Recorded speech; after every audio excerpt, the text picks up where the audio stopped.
আপনারা জানেন যে দেশনেত্রী বেগম খালেদা জিয়া গত 8ই জানুয়ারি থেকে লন্ডনে এখানকার চিকিৎসকদের অধীন লন্ডন ক্লিনিকের চিকিৎসকদের তত্ত্বাবধানে চিকিৎসাধীন আছেন। এই মুহূর্তে উনি ওনার জ্যেষ্ঠ সন্তান বিএনপি ভারপ্রাপ্ত চেয়ারম্যান জনাব তারেক রহমানের সাহেবের বাসায় ওনাদের তত্ত্বাবধানে, অর্থাৎ professor Patrick Kennedy, doctor Jennifer cross এবং সেই সাথে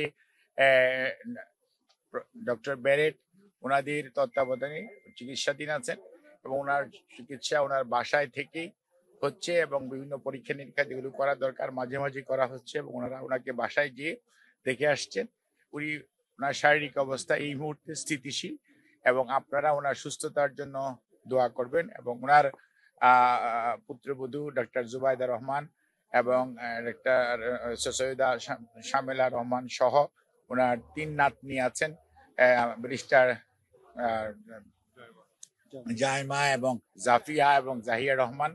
ওনারাও তার যে দাদি অর্থাৎ ওনার টেক কেয়ার করেন এবং তাতে মানসিকভাবে উনি অনেকটাই আগের চেয়ে অনেক বেটার আছেন এবং উনি সার্বক্ষণিকভাবেই চিকিৎসকদের তত্ত্বাবধানে এখানে চিকিৎসা চলছে। আপনারা ওনার সুস্থতার জন্য দোয়া করবেন।